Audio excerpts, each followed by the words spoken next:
इसके पहले हमने आपको सुनाया था कि बारात जो है चल दी है और बारात जो है लगभग करके पहुंच रही है। जब वहां नगर के निकट पहुंची तो नगर में हलचल होने लगी, अच्छा लगने लगा, शोभायमान होने लगा पूरा नगर। और इधर जो अगवानी करने वाले लोग थे वो अपना अपना खूब अच्छा अच्छा श्रृंगार करके, अपनी अपनी सवारियों का श्रृंगार करके, अपने रथ हाथी घोड़ा सब सजा के चल दिए बारात की अगवानी करने के लिए। और वहाँ जब पहुँचे तो पहले तो देवताओं का समूह जब देखे तो सब लोगों को बड़ा अच्छा लगा, सब लोग प्रणाम किए। विष्णु भगवान को देखे तो और अच्छा लगा, प्रणाम किए, बहुत अच्छा लग रहा है। शंकर जी को जब देखे, उनके दल को देखे तो बड़ा भयानक लगा लोगों को देख के।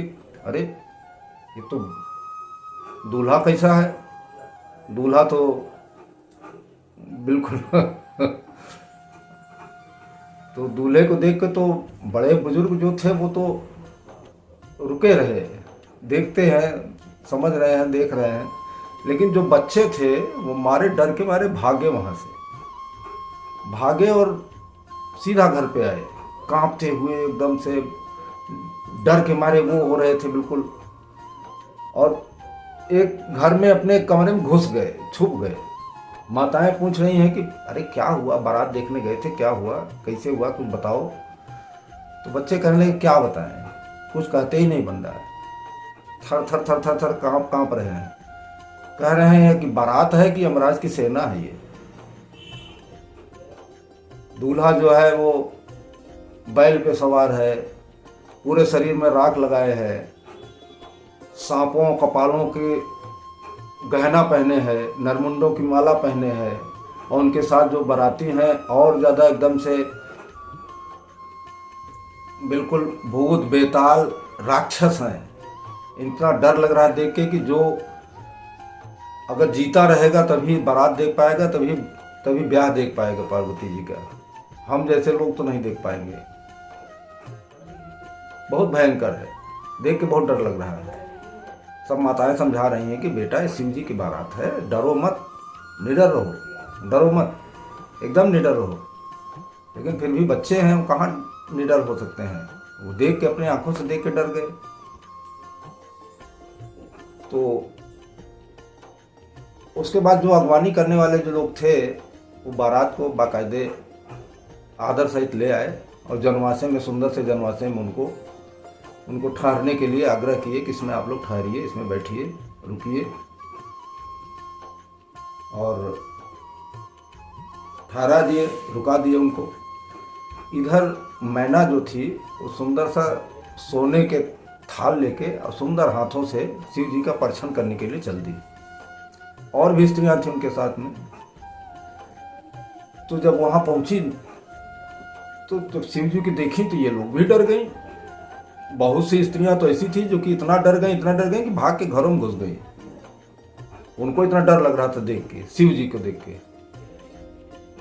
मैना जी किसी तरह से आरती वारती परछन उछन की, उसके बाद में आई। उनको बड़ा अंदर अंदर विषाद था। आई तो तुरंत पार्वती जी को बुला के और स्नेह से अपने गोद में बैठा ली। और गोद में बैठाने के बाद में रोने लगी, आंखों में आंसू भरा था, रो रही थी कि हे विधाता, मुझको क्यों इस तरह से कर रहे हो। मेरी लड़की इतनी सुंदर, इतना वो, उसका वर इस तरह, मैंने मुझको क्यों इस तरह से दुख मिल रहा है कि इतनी सुंदर, इतना वो लड़की होते हुए भी ऐसे दूल्हे के साथ मैं कैसे इसकी शादी करूं, कैसे इसका ब्याह करूं। बार बार यही कह रही थी कि जिस विधाता ने तुमको इतना सुंदर रूप दिया, इतना सौंदर्य दिया, उस विधाता ने उस दूल्हे को ऐसा क्यों बना दिया। मतलब कहने का, जो वृक्ष में फल लगता है वो कल वृक्ष में लगना चाहिए, वो बबूल में कैसे लग गया? मैं तुमको लेके पहाड़ से कूद जाऊंगी, समुद्र में कूद जाऊंगी, आग लगा लूंगी, लेकिन ऐसे वर के साथ शादी तुम्हारी हम ब्याह नहीं करूंगी। चाहे भले ही जग में अब कीर्ति हो, बेइज्जती हो, सब कुछ हो, लेकिन मैं नहीं करूंगी, मैं ऐसे शादी नहीं करूंगी। और रोए जा रही हैं, रोए जा रहे हैं, रोए जा रहे हैं। स्त्रियां भी बहुत दुखी थीं। तो हुआ ये कि उसके बाद में जो है वो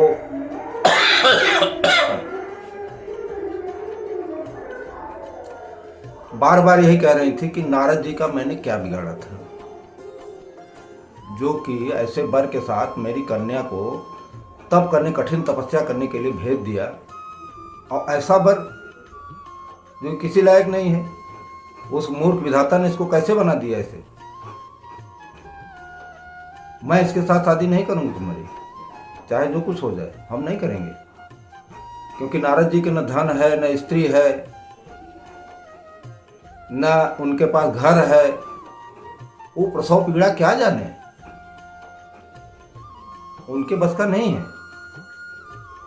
नारद जी हम लोगों के साथ बहुत गलत किए, और रोए जा रहे हैं, रोए जा रहे हैं, रोए जा रहे हैं। तो ऐसा विषाद जब पार्वती जी देखी तो उनसे रहा नहीं गया। बड़ी कोमल वाणी में माता जी से बोली, माँ आखिर ये सब करने से तुमको क्या मिल रहा है? जो विधाता ने रच दिया है, जो बना दिया है, जिस तरह का वो है, वो मैं कहीं और भी जाऊंगी, अगर ऐसे मिलेगा तो क्या करोगी? मुझको जहाँ जैसे मिलेगा मैं वैसे ही रह लूँगी। माता तुम बिल्कुल परेशान न हो, बिल्कुल वो रखो, किसी को कलंक लगाने से कुछ फायदा नहीं, कुछ नहीं मिलेगा इससे, इसलिए किसी को कलंक मत लगाओ।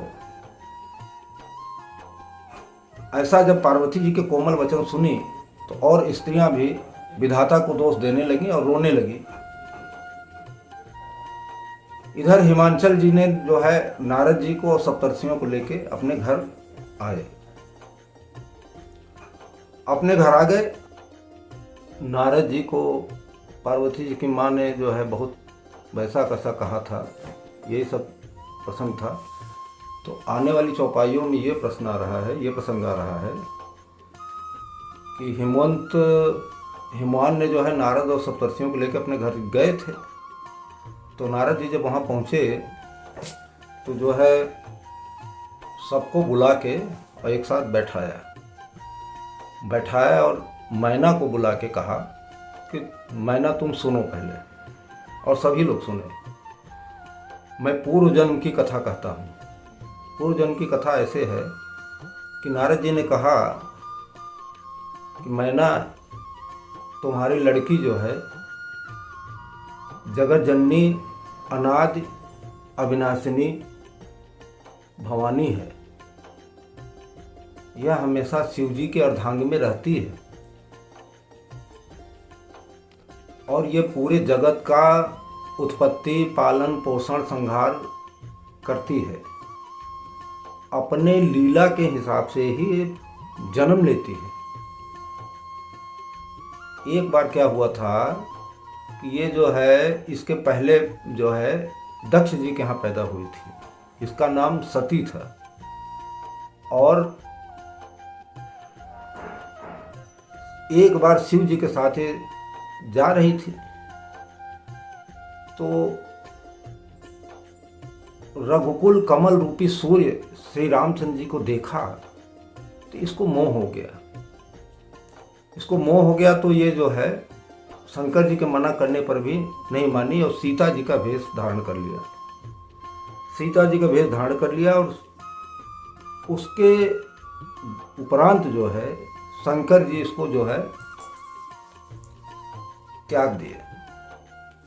शंकर जी जब इसको त्याग दिए तो ये उसी वियोग में जाके अपने पिता के यज्ञ में योगानल में योगाग्नि जो जल रही थी यज्ञ की, उसमें अपने आप को भस्म कर लिया।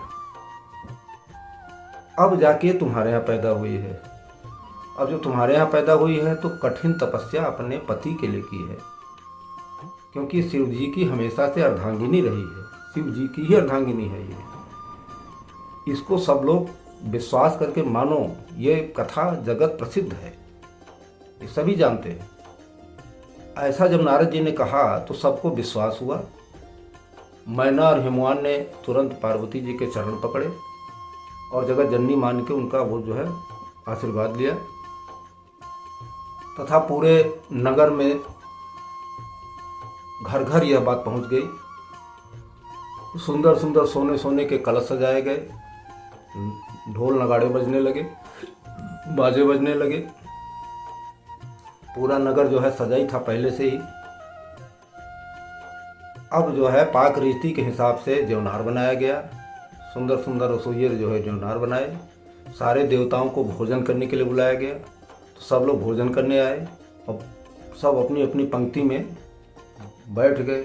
लंबी लंबी पंक्ति बैठ लगी थी, सब बैठ गए। चतुर रसोइये जो है परोसने लगे और परोसने लगे तो ये लोग खाने लगे। सुंदर सुंदर स्त्रियां जो थी वहाँ की, वो विनोद युक्त गालियाँ देने लगीं। तो इन लोगों को बड़ा आनंद आ रहा था। जितने देवता बैठे थे उनको सब बड़ा आनंद आ रहा था ये विनोद युक्त बातें सुन के। इसलिए खाने में और देर भी लगा रहे थे कि जितना देर हो जाए ये आनंद, ये करोड़ों मुख से भी ये आनंद नहीं मिलेगा जो आनंद यहाँ मिल रहा है। तो खूब आनंद लेके खाए, खूब अच्छे से खाना खा लिए ये लोग, भोजन कर लिए। उसके बाद में हाथ धोए। हाथ धोने के बाद में इनको पान दिया गया, पान खाए। उसके बाद जहाँ ठहरे थे वहाँ सबको भेज दिया गया, अपना चले गए। थोड़ी देर में उधर से ऋषि लोग आए, मुनि लोग आए और हिमवान को कहा कि लगन की समय आ गया है, आप इसको जो है तैयारी कराओ। तो सुंदर सी वेदी बनाई गई लगन के हिसाब से। एक दिव्य सिंहासन बना था जिसको कि ब्रह्मा जी ने बनाया था, वो रखा था वहाँ। उसकी कोई तुलना कहीं से नहीं की जा सकती है। दिव्य सिंहासन था। तो उस पर शिव जी ब्राह्मणों को प्रणाम करके और श्री रघुनाथ जी का मन में ध्यान करके आए और बैठ गए। थोड़ी देर में पार्वती जी को भी बुलाए। पार्वती जी भी आई। तो पार्वती जब आई तो उनके रूप श्रृंगार उंगार करके आई थी। उनके रूप और उसको देख के देवता जो है जितने थे मोहित हो गए। फिर एक क्षण के बाद ही सब लोगों को पता चला कि जगत जननी माता जी हैं, शिव जी की अर्धांगिनी हैं। तो सब लोग प्रणाम किए मन ही मन। और पार्वती जी शिव जी के चरणों को देखना चाहती थी। चरण उनका दिख नहीं रहा था, लेकिन मन में धारण करके कि शिव जी का चरण ध्यान करके आके वो बैठ गई। तो मुनियों ने सबसे पहले गणेश वंदना कराई, गणेश पूजा कराई। अब जब गणेश पूजा कराई तो सब लोग ये समझ रहे थे कि ये तो गणेश अभी से कहाँ से आ गए, पार्वती और शिव जी के तो संतान हैं। तो देवताओं को अनादि मानकर कि किसी को शंका न हो, ऐसा मान करके ये लोग जो है कि किसी को शंका न हो कि ये पूर्व में ही कहाँ से आ गए, तो ऐसा मान करके वो पूजा करा दिए थे। हिसाब से वेद के रीति के हिसाब से जो था उसी रीत रिवाज से मुनियों ने सारा पूजा पाठ कराया, सब करा दिया। उसके बाद हिमवान को हाथ में कुश दिया। कुश देकर लड़की का हाथ पकड़ाए और लड़की तो भवानी जगदम्बा थी ही, उनको समझ करके हाथ पकड़ करके शिव जी को समर्पण कर दिए। शिव जी को जब समर्पण कर दिए, शिव जी ने जब पाणी ग्रहण किया तो देवता हर्षित हो गए, प्रसन्न हो गए, हर्षित हो गए। और मुनि लोग जो है मंत्रों का उच्चारण जोर जोर से कर रहे थे, जोर जोर से मंत्रों को उच्चारण कर रहे थे। आकाश से फूलों की वर्षा हो रही थी। देवतागण शिव जी की जय हो, शिव जी की जय हो, शिव जी की जय हो रट लगाए थे। मतलब सब वातावरण पूरा जो है हर्षोल्लास से गुंजित था। उसके बाद हिमवान ने जो है शिव जी को रथ, घोड़ा, गायें, सोना, सोने के बर्तन, अन्न, जितना भी हो सकता है गाड़ी में लदवा के शिव जी को दहेज के रूप में दिया। दहेज के रूप में दिया। उसके बाद हाथ जोड़ के शिव जी के सामने उनके चरण पे पड़ गए कि प्रभु आप तो कृपा के सागर हो, मैं आपको क्या दे सकता हूँ, मेरे पास जो है मैं वही दे सकता हूँ, आपको मैं नहीं दे सकता कुछ। इस तरह करके जो है विनती करने लगे। तो शिव जी उनको समझाए, प्रेम से समझाए, और ऐसा समझाए कि मतलब हिमवान को जो है संतुष्टि मिली, समझ गए। उसके बाद मैना जी आए। मैना जी आए तो शिव जी के हाथ जोड़ के जो है चरण पकड़ लें और कहने लगी कि प्रभु, लड़की मेरी आपकी दासी है, उसको जो है घर में टहलनी बना के रखिएगा। टहलनी का मतलब समझ रहे हैं कि मतलब अच्छा जो है उसको समझ के रखिएगा, उसकी गलतियों को माफ़ कर दीजिएगा। और मतलब जैसे एक लड़की की माँ समझाती है कि मेरी लड़की फूल है, ये है, वो है, उसको इस तरह रखिएगा, और मेरे प्राणों से ज़्यादा प्यारी है। हर तरह से उनको जो है वो कहने लगी, और आँखों में आंसू भरा था। तो शिव जी उनको उठाए, उठाने के बाद में उसको समझाए कि ऐसी कोई बात नहीं है, आपकी लड़की मेरी वो है, वो आपको चिंता करने की कोई ज़रूरत नहीं है, आप परेशान मत हो बिल्कुल। फिर भी वो जो है वो अपना कहती रही, और मन ही मन कह रही थी कि विधाता ने पता नहीं कैसे नारी को बनाया है, जो कि पराधीन, सपने में भी सुख नहीं मिलता। ये भी बोल रही थी कि नारी को क्यों बनाया भगवान ने, जो कि पराधीन है, सपने में भी सुख नहीं मिलता उसको। अब आई पार्वती जी की विदाई की बारी। तो मैना जब वहाँ से आई तो पार्वती जी को गोद में बैठा लिया, अपने गोद में बैठा के, और अपना सब यही कहने लगी, उनको सीख देने लगी कि पति की सेवा करना, पति के ही के अलावा दूसरा कोई देवता नहीं होता। जो जैसा भी है तुम्हारा पति है, पति की हमेशा सेवा करना, पति की बातों को नहीं काटना। मतलब हर तरह से उनको सीख देने लगी, सीख दी, समझाई। समझाने के बाद में उनका मन तो भर नहीं रहा था। वो तो भाई बेटी थी, बेटी प्राणों से ज़्यादा प्यारी थी उनको। और उसके बाद सखियाँ आई, सखियों से भी मिली, बार बार लपटा रही थी, भेंट रही थी, माँ को भेंट रही थी, अपने सखियों को भेंट रही थी पार्वती जी। तो उसके बाद सखियाँ जो हैं पार्वती जी को श्रृंगार उंगार करके ले आई, शिव जी के पास पहुंचा दी, और शिव जी जो है सबको समझा बुझा के चल दिए। हिमवान ने थोड़ी दूर पहुंचाने के लिए जाने लगे। थोड़ी दूर गए तो शिव जी उनको भी समझाए कि अब आप जाओ, अब आप चिंता न करो, कोई परेशानी की बात नहीं है, आपकी लड़की सुरक्षित रहेगी, मतलब आप जो है बिल्कुल परेशान न हो। उनको भी समझा बुझा के भेज दिए, और वो अपने घर को चल दिए। हिमवान यहाँ आए, अपने घर आए, तो वहाँ जितने भी पर्वत थे, सरोवर थे, कुएं थे, जितने भी सबको बुलाए थे, उनको सब आदर दान विनय सब करके उनको भी मतलब वापस जाने के लिए बोल दिए कि आप लोग जो बहुत अच्छा हुआ आप लोग आए, अब आप लोग प्रस्थान कर सकते हैं। तो सब लोग प्रस्थान करके चले गए। शिव जी यहाँ आए, शिव जी अपने कैलाश पहुँच गए। देवता लोग अपने सब अपने अपने लोक को चले गए। शिव जी यहाँ रहने लगे।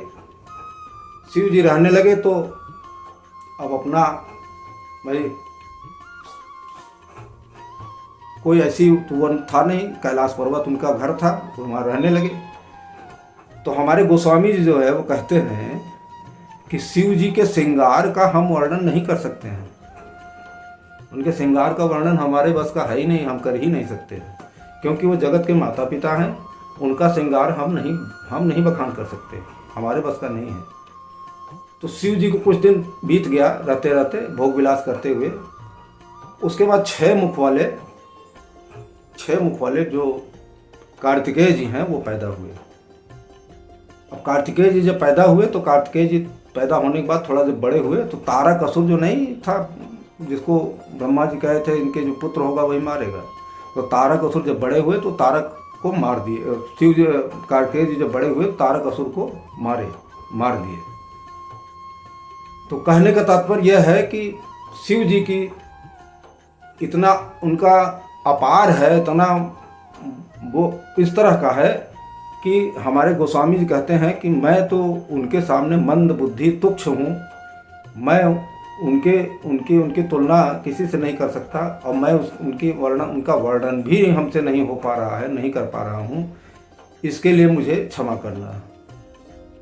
इन चौपाइयों का अर्थ यही समाप्त होता है।